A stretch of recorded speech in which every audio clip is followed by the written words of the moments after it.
Ndabashuhuje mwese bene data muraho neza. Uyu munsi nshimiye Imana kongera kuganira namwe ijambo ry'Imana. Dufite gahunda, intego ni ukwiga ku mwuka wera, kubera ko iki cyumweru ku cyumweru ni Pentecote. Ubwo rero nifuje ko tuganira ku bijyanye n'umwuka wera, dusobanukirwe se umwuka wera usobanuye iki, umwuka wera umarira iki umuntu, ese umwuka wera ni iki, hanyuma kubera iki bikenewe ko umuntu yakira umwuka wera, kubera iki umuntu yakwifuza kugira umwuka wera. Rero nagira ngo tuganire kuri aya magambo, kandi Imana izadufashe kugira ngo dukomeze, kugira ngo tubashe gusobanukirwa kurushaho. Imana ishimwe. Ndabashimiye mwese mukurikiye ijambo ry'Imana. Nagira ngo rero tubanze dusenge Imana, hanyuma tuze gukomeza. Data, tugushimiye uyu mwanya uduhaye w'ijambo ryawe. Tugushimiye ko ari umwanya mwiza wo kwiga ku mwuka wera, kubera yuko twegereje igihe cya Pentecote. Turasabye rero ngo umwuka wera nawe azatwigishe, adusobanurire iby'umwuka wera, kandi ubwiza bwawe Mana ukomeze kubana natwe, mu izina ryawe ryera Kristo Yesu, amen. Nitwa Kiyange Ada Darlene. Nkaba nagira ngo dukomeze rero tuganire ku magambo y'Imana. Turabanza turebe mu gihe cya kera, ese umwuka wera yabanaga n'abantu, ese Imana yakoranaga n'abantu gute mu buryo bw'umwuka wera. Ikigaragara rero iyo usomye Bibiliya usanga umwuka wera yarabonekaga umwanya mutoya, mu wundi mwanya akagenda. Ntabwo ari nk'iki gihe, twebwe tuba dufite umwuka wera tukagumana nawe, kandi umwuka wera akaba afite n'umurimo wo kuzatujyana mu gihugu cyo mu ijuru, aho twizera ko tuzabana n'umwami wacu Yesu Kristo.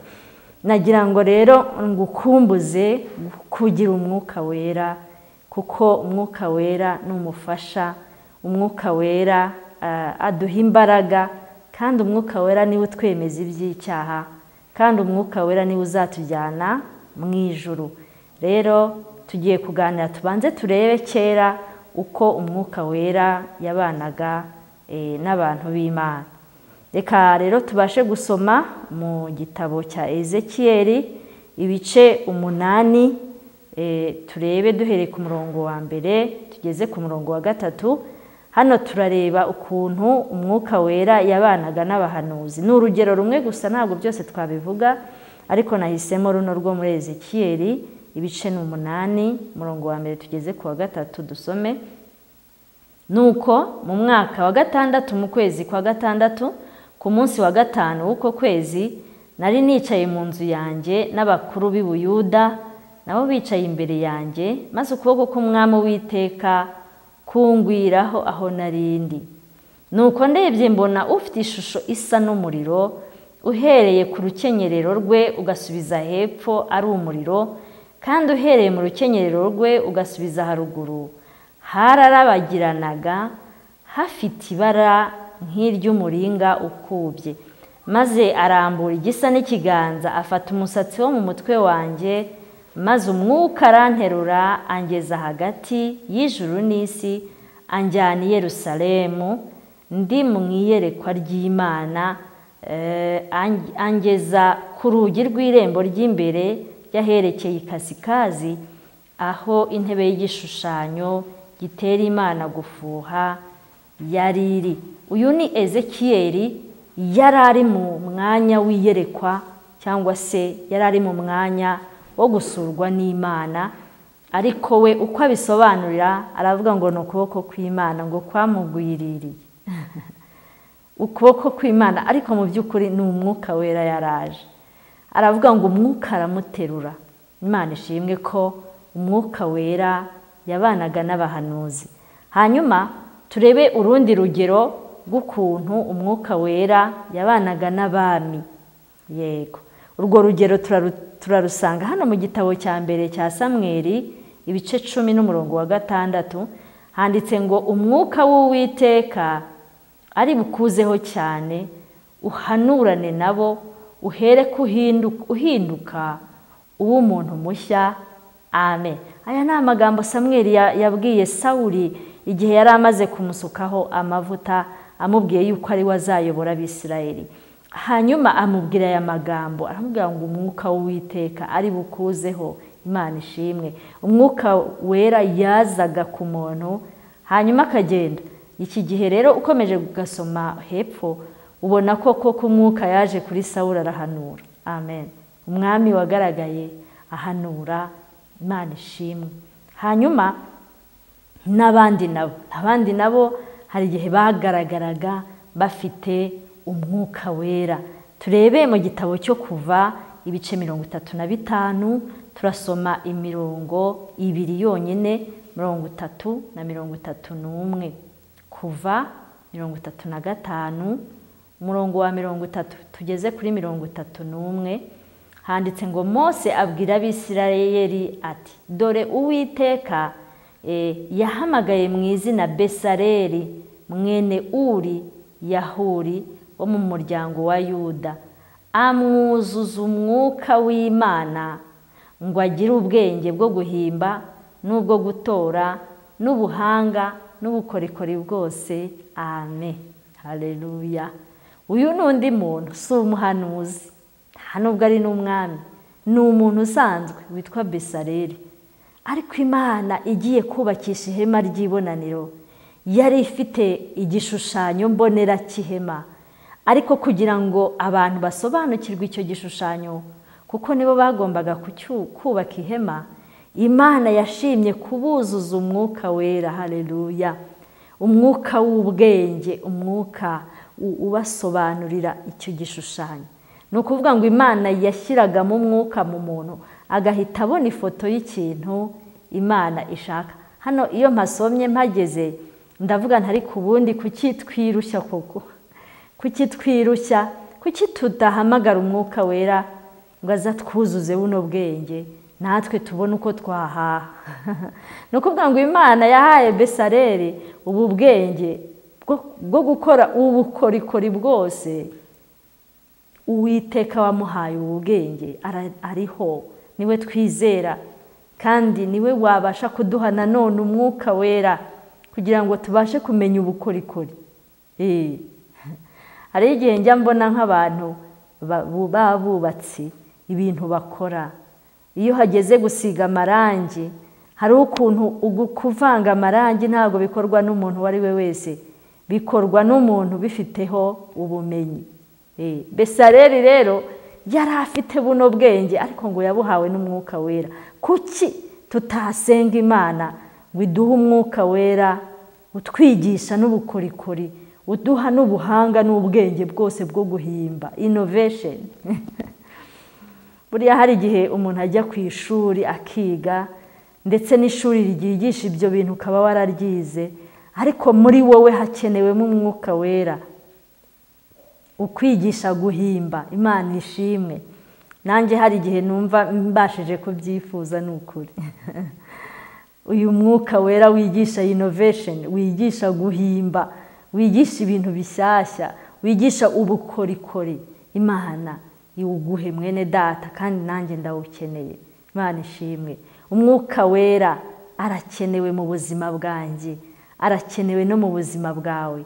Ni byiza kumumenya, ni byiza kumusobanukirwa kugira ngo uzabeho neza uri hano muri iyi si. Kandi Yesu ubwo azaza, umwuka wera niwe uzatuzamura, ascenseur izatujyana mu ijuru, ni umwuka wera. Uramukeneye cyane kandi nanjye ndamukeneye. Rero mureke duhurize umutima hamwe gusaba umwuka wera. Imana ishimwe cyane.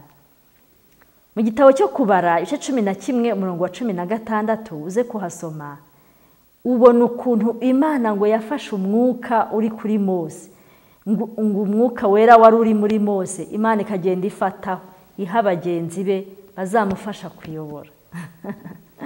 Mose ni umuntu wuzuye umwuka wera, Imana ikabyemera kavuga ngo Mose wuzuye umwuka wera, reka nze mfateho mpe n'abandi. Imana ishimwe.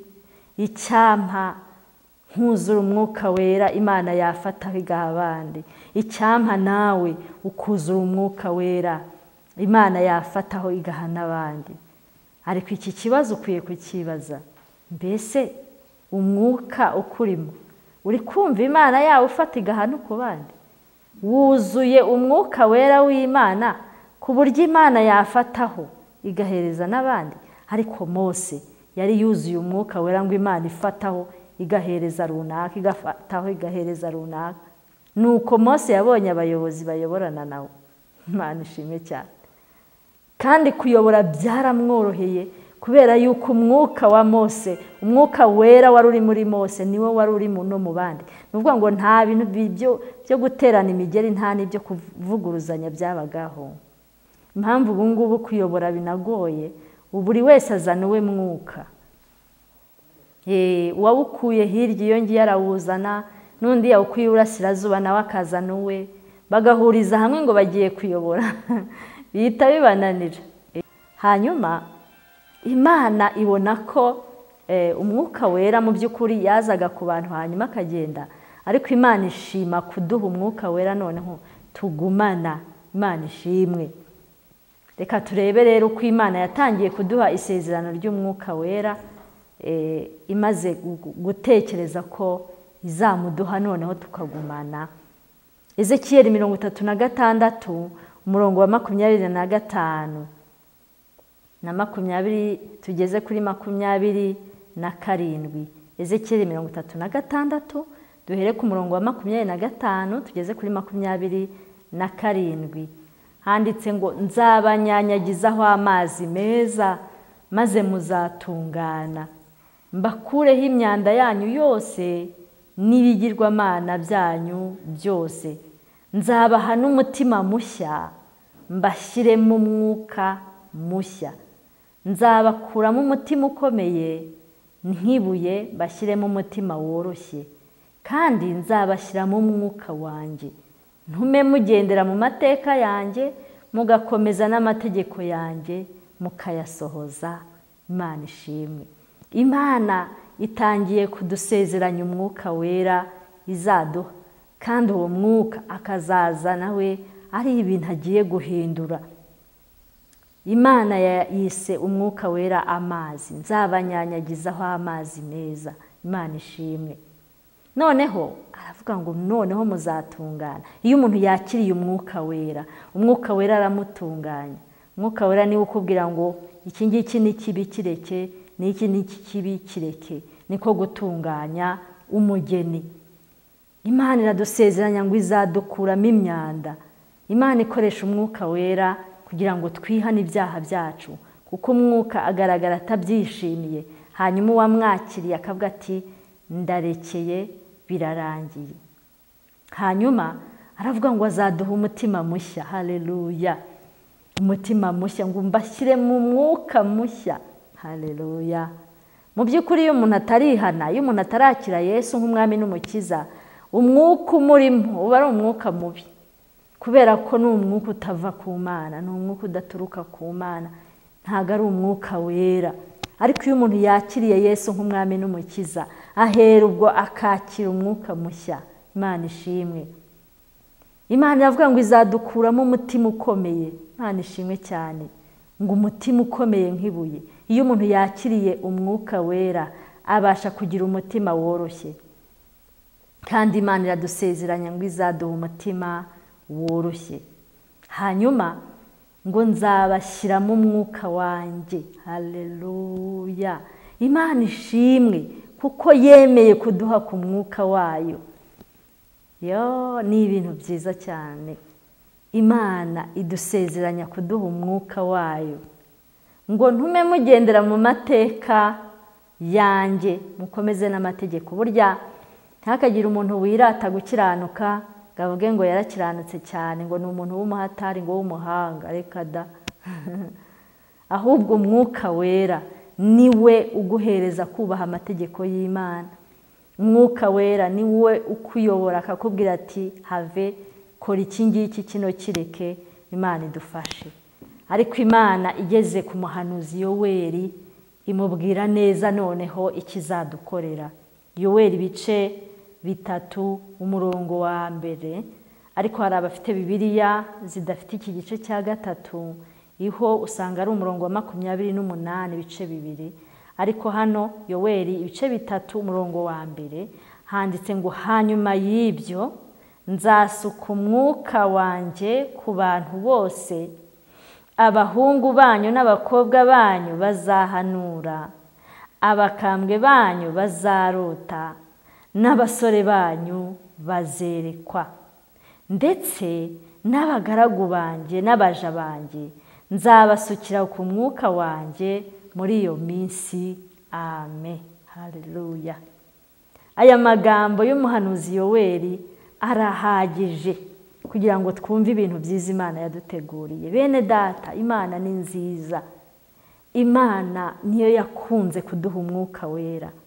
Rero ni byiza ko wowe niba umuntu avuze ati nzaguha, nawe garagaza ko bikeneye, nawe garagaza ko bya bintu yakubwiye uri kubibonamo umumaro, garagaza ko bishaka.